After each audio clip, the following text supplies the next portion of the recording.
Welcome to the Siege of Alexandria.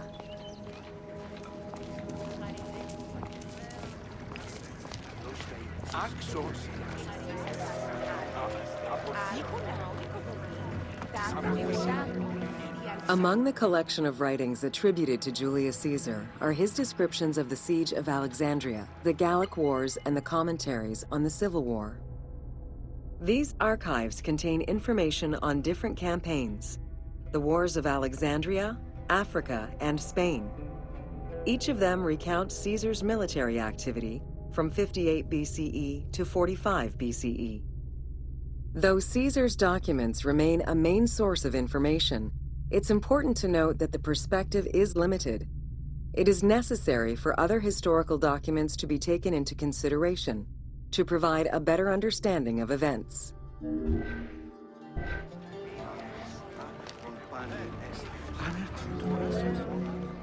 The Siege of Alexandria closely relays the events of the Civil War that led up to the event and describes how Caesar was besieged in the palace of the Ptolemies.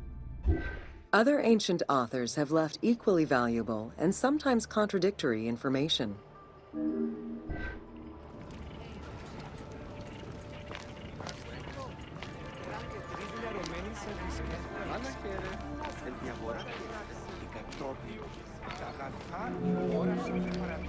In the events leading up to the Siege of Alexandria, Cleopatra VII and her brother were fighting over control of Egypt. Young King Ptolemy XIII's regent, Pothinus, had firm control over the young pharaoh, and an outmaneuvered Cleopatra soon went into hiding. This set the stage for Pompey's arrival in Alexandria. Having lost his battle against Caesar in 48 BCE, the Roman general turned to his allies, the Egyptians, for safe harbor. But on the advice of Pothinus, Ptolemy XIII had Pompey assassinated in the hopes of earning Caesar's favor. This would turn out to be a most unfortunate decision.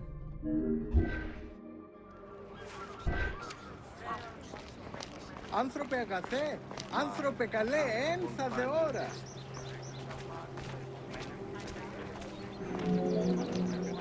Upon his arrival in Alexandria, Caesar was presented with Pompey's head. The sight of a Roman murdered by Egyptians did not sit well with him.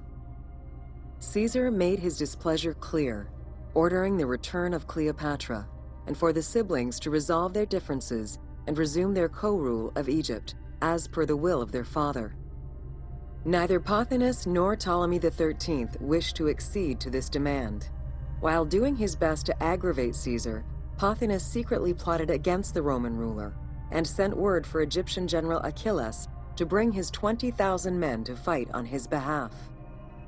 While Pothinus plotted against Caesar, Cleopatra made a bold move.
There are various descriptions of the encounter between Caesar and Cleopatra.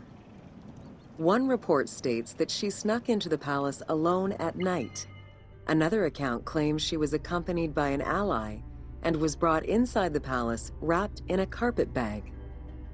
Though exactly what happened at this fateful meeting is up for debate, what is known is that Cleopatra met with Caesar and earned his approval. Pothinus and Ptolemy XIII were most vexed with this turn of events.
With Cleopatra finally present, Caesar chose to act as mediator between the siblings in the hopes of a peaceful resolution.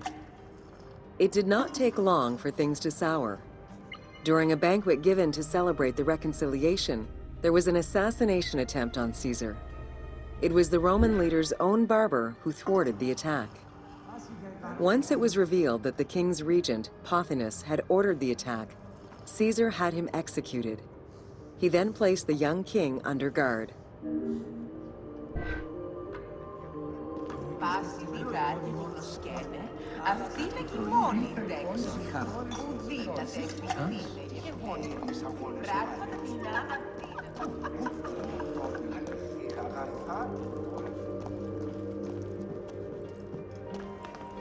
Ευτυχήσω.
Caught within the palace with roughly 4,000 troops, and with the knowledge that the arrival of enemy forces was imminent, Caesar sent for help from Syria, Rhodes, and Cilicia.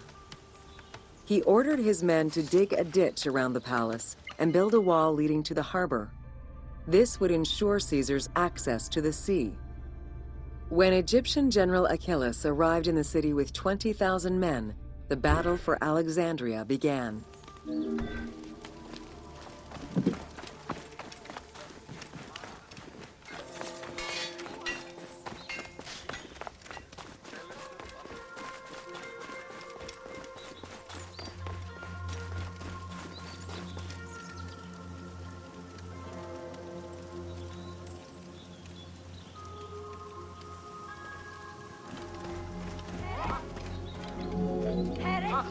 With so few men at his disposal, Caesar could not risk a battle just yet.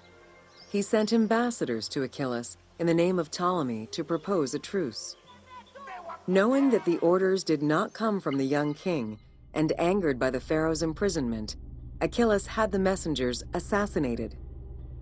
With Caesar confined within the palace, Achillas positioned his troops around the city. Skirmishes broke out throughout the streets of Alexandria and went on for several days and nights. Though they were outnumbered, Caesar's men were able to hold the enemy back. This prompted Achilles' next move: capture the Roman fleet stationed in the harbor.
Although the palace offered protection, losing the port meant the end of help and supplies. Caesar knew he had to protect the fleet. While he and his troops succeeded in regaining control of the port, he knew it would be impossible to sustain. Caesar ordered the burning of the ships. With passage back to the palace closed off, he headed for the lighthouse of Alexandria.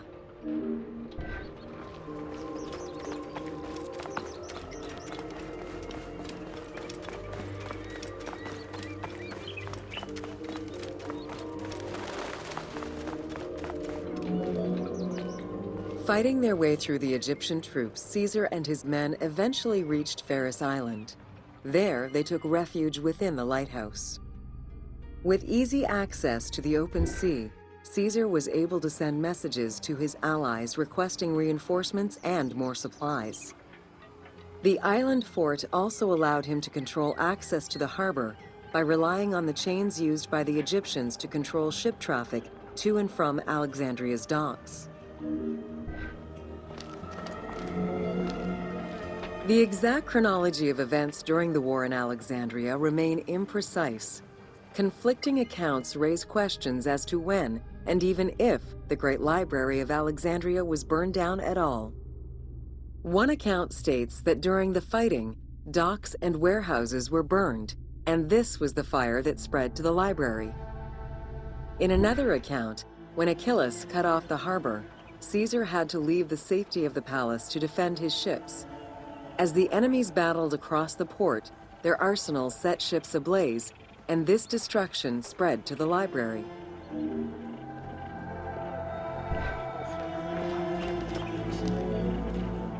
In either case, the Great Library was not completely destroyed. Experts point out that its location was too far from the harbor, and much later texts refer to the Great Library as being intact.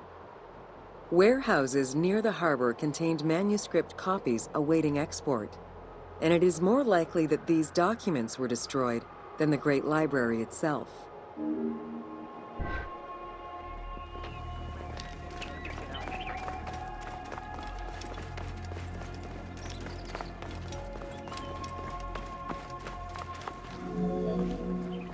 The destruction of the Great Library may have been due to a number of fires over the ages.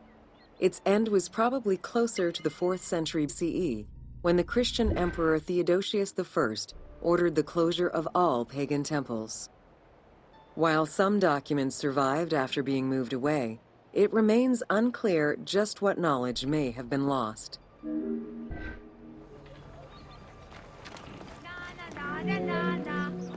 Where there are accounts of Achilles being in control of the battle against Caesar, it appears that instead Cleopatra's sister, siding with her brother, had him killed and put her ally Ganymedes in his place. Ganymedes proved a valuable tactician for the Egyptian side. It was his idea to cut Caesar's access to the harbor, thus trapping Caesar at the palace.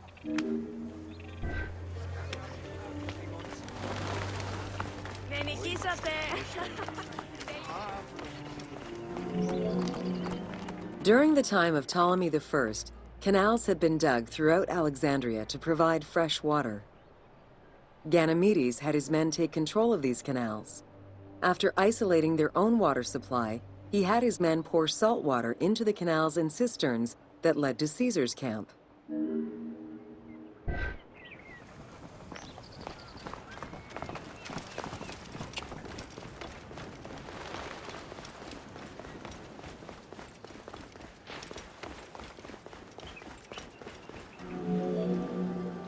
Panic erupted in Caesar's men. They wouldn't last long without fresh water.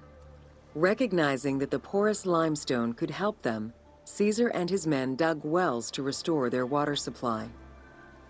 Days later, the 37th Legion, comprised of Pompey's soldiers, arrived by ship. Unable to come ashore due to the winds, Caesar risked going out to meet them on the peninsula, Cape Chersonese. When the enemy learned Caesar's location, they rushed to intercept. Despite an obvious advantage for the Alexandrians, Caesar, with a Rhodian ship full of skillful sailors, emerged victorious.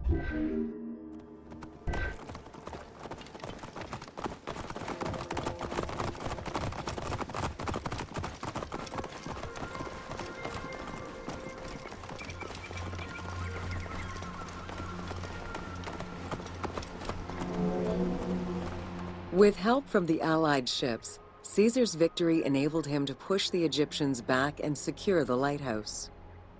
Gaining control of Pharos Island sent the Alexandrians into the sea and swimming back to the city. However, Caesar's fortification of the island didn't last long. The enemy regrouped and were set to storm the island. Panic-stricken, in spite of Caesar's encouragement, many of his men then fled their posts, either by ship or jumping into the sea.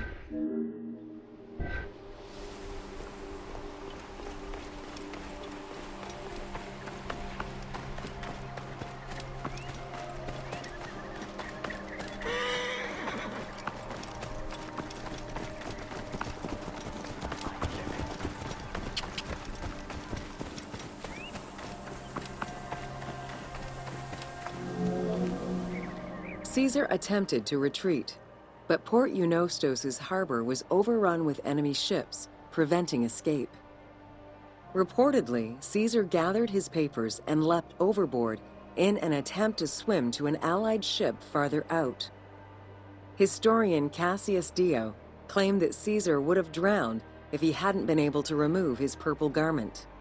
Still, he managed to swim the distance and survive. The Alexandrians recovered the cloak and used it as a trophy to commemorate the Roman debacle.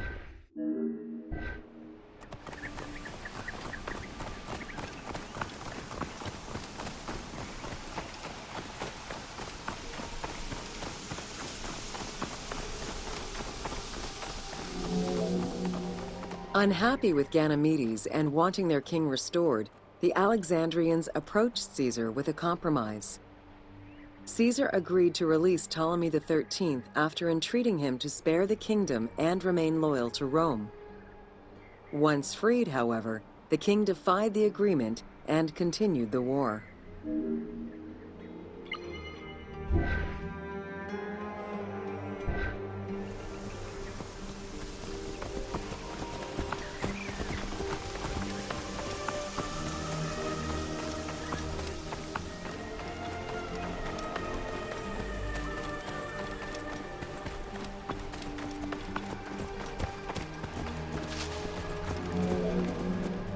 By this time, a faithful ally of Caesar's, Mithridates, arrived in Egypt, clashing with Ptolemy's troops at Pelusium. Outnumbering the enemy, Mithridates secured the region between Pelusium and Alexandria. Ptolemy, warned of Caesar's ally marching on Alexandria, sent his troops to prevent passage over the river.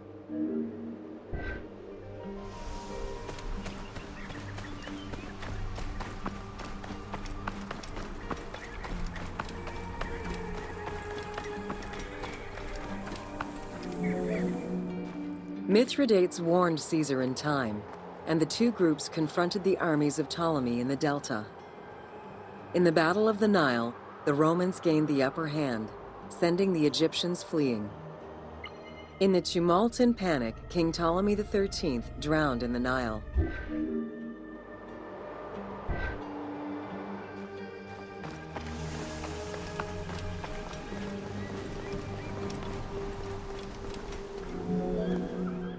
After the siege ended, Cleopatra VII married her younger brother, Ptolemy XIV, enabling her to reign over Egypt until 30 BCE. Under her rule, Alexandria settled into its position within the Roman Empire and eventually surpassed Athens as one of the most important cities in the Roman Empire.